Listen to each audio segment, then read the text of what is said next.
Bagi kami, sikap dan posisi kritis seperti itu adalah sesuatu yang fundamental. Alasan kami sederhana dan hanya satu, yaitu Partai Demokrat ingin pemerintah sukses. Karena jika pemerintah sukses, maka negara dan rakyat kita akan selamat. Sayangnya, niat baik seperti itu seringkali disalahartikan.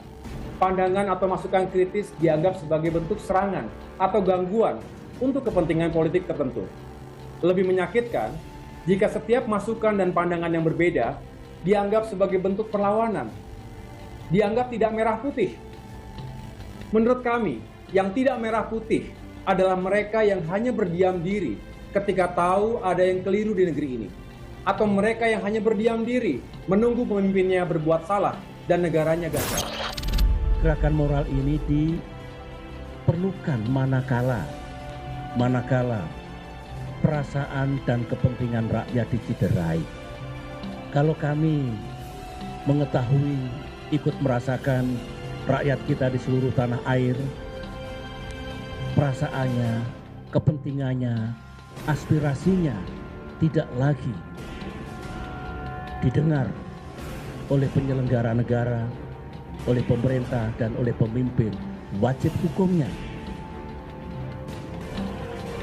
Kita mengingatkan, kita memberikan koreksi.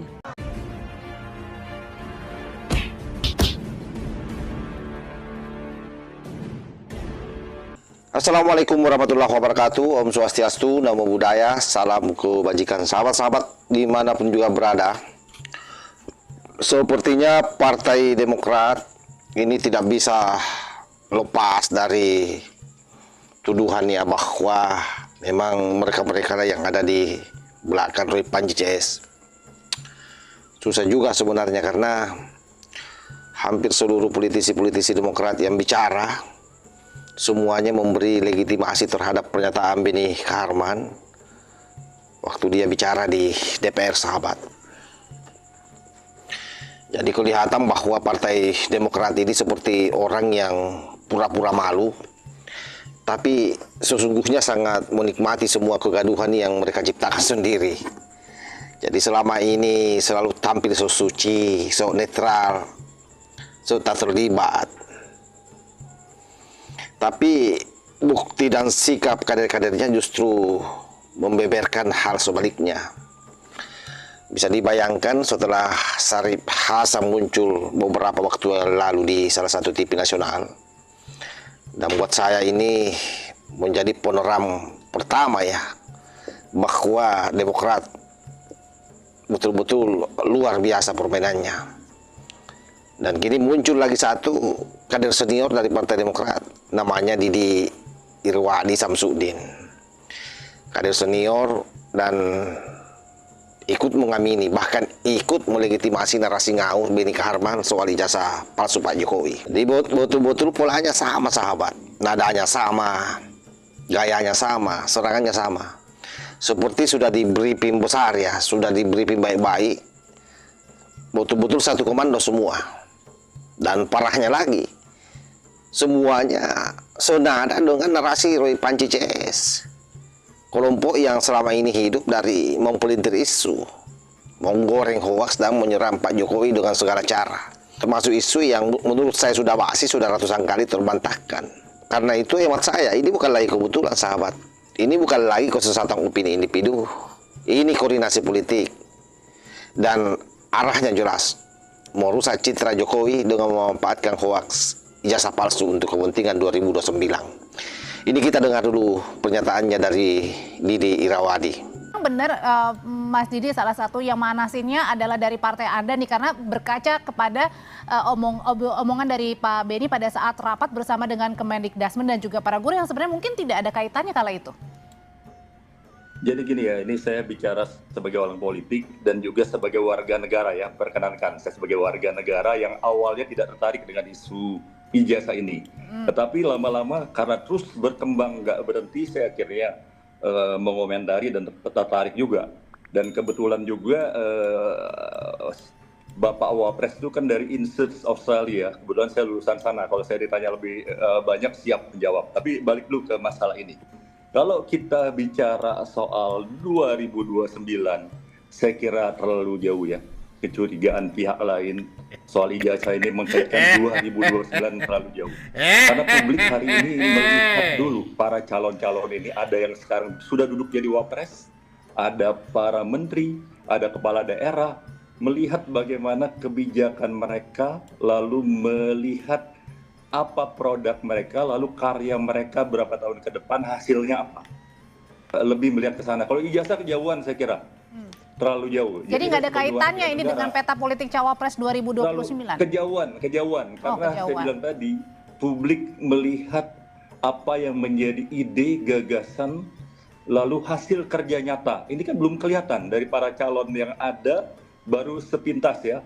Ya, kalau saya katakan baru setahun belum terlihat, akan terlihat 3 tahun. Jadi kalau ada rekan dari partai lain curiga bahwa ini 2029 kejauhan. Tapi balik soal ijazah, sebenarnya bila mana Pak Jokowi mencontoh Obama ya, atau apa namanya yang baru di Indonesia Pak Arsul Sani, ini selesai tidak sampai 5 menit urusan ya.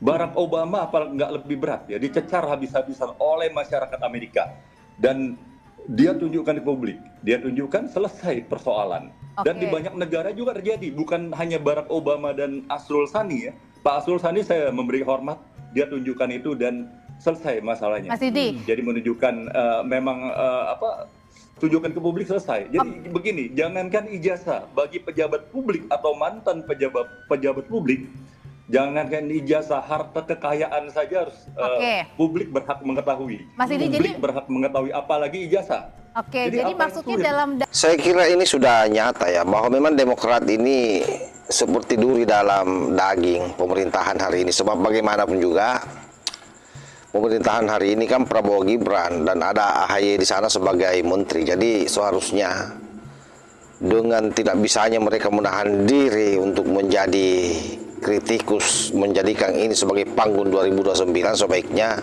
secara gentle AHY mundur saja dari menteri. Dan kalau tidak mundur ya ada bagusnya Pak Prabowo meresapel. Sebab kalau tidak ini sangat berbahaya, karena mengantisipasi musuh dalam selimut itu jauh lebih susah daripada musuh yang terang-terangan, sahabat. Sebab munculnya pernyataan Didi Irawadi ini saya kira memperkuat dugaan banyak pihak. Artinya Demokrat tampaknya sudah tidak bisa sembunyi lagi. Jadi kalau selama ini mereka selalu menampilkan wajah kami tidak terlibat, tapi yang bicara justru para petinggi dan tokohnya sendiri. Sebab ini bukan kader kecil ini, sahabat, yang mulai dari Benny Kaharman, Syarif Hasan, kemudian ada lagi Pak Didi ini. Aduh, ini luar biasa. Sebab bukan simpatisan yang liar yang berseliweran di TikTok atau di YouTube ya. Ini elit partai, ini orang yang punya posisi, yang punya pengaruh, dan punya akses ke jantung partai. Karena itu kemunculan Pak Didi ini, saya kira memperkuat dugaan banyak pihak bahwa Demokrat memang ikut berada di barisan pendukung Roy Panji CS. Mereka mungkin tidak berteriak di depan, tapi mereka ikut dorong di belakang panggung, dan bahkan tidak saja di belakang panggung hari ini, karena sudah berani muncul ke media-media televisi nasional. Dan pola komunikasinya ini persis sama dengan Roy Panci kan. Tidak ada bedanya, sahabat. Ketika Roy Panci hari ini terpojok karena sudah menjadi tersangka dan sebentar lagi akan ditahan, tiba-tiba muncul Benny Kaharman menjadi amplifikasi di DPR. Lalu Syarif Hasan tersenyum lebar sambil mengamini. Lalu hari ini Didi Irawadi ikut memvalidasi seolah-olah itu isu serius. Belum lagi misalnya Denny Indrayana. Semua maju kader-kader senior dari Partai Demokrat. Sebab itu hemat saya ini operasi politik. Ini bukan opini liar. Dan yang paling memalukan karena isu yang mereka goreng ini adalah merupakan isu yang sudah dipatahkan berkali-kali oleh UGM sendiri. Bahkan oleh lembaga hukum sekelas Mabes Polri. Inilah yang luar biasa menurut saya dari Partai Demokrat. Karena dia mampu bermain dua kaki, sahabat. Dan saya heran kalau masih aman-aman saja di kabinet. Harusnya seluruh jajaran menteri yang ada di kabinet, khususnya dari Partai Demokrat, itu mengundurkan diri saja sekalian menjadi oposisi, biar tegas, biar rakyat melihat bahwa kalian gentle. Kalau pola mainmu seperti ini, pada akhirnya kamu akan semakin terpuruk. Sebab rakyat menilai kamu hanya mau mengambil manfaat dari satu isu yang menurut hemat rakyat hari ini, bahwa isu ini adalah isu sampah. Isu yang sama sekali tidak memberi manfaat bagi rakyat. Sementara kalian selalu bicara rakyat, karena partai itu adalah merupakan saluran aspirasi bagi kepentingan rakyat. Tapi itu tidak terjadi pada kalian. Jadi dapat disimpulkan bahwa Demokrat lewat kader-kadernya turut berdiri sebaris di belakang Roy Panji CS, sahabat. Dan ketika semua sudah terlihat sejelas matahari, DPR, publik, bahkan dunia maya sudah tahu siapa sebenarnya yang berdiri di belakang hoax ijazah palsu ini. Dan ternyata salah satunya adalah Partai Demokrat itu sendiri. Saya berharap Pak Prabowo bisa mengambil tindakan tegas, meresapel AHY, sebab menurut saya sudah tidak pantas dia duduk menjadi menteri. Karena dia adalah merupakan duri di dalam daging pemerintahan hari ini. Wallahul muwaffiq ila aqwamit thoriq. Wassalamualaikum warahmatullahi wabarakatuh.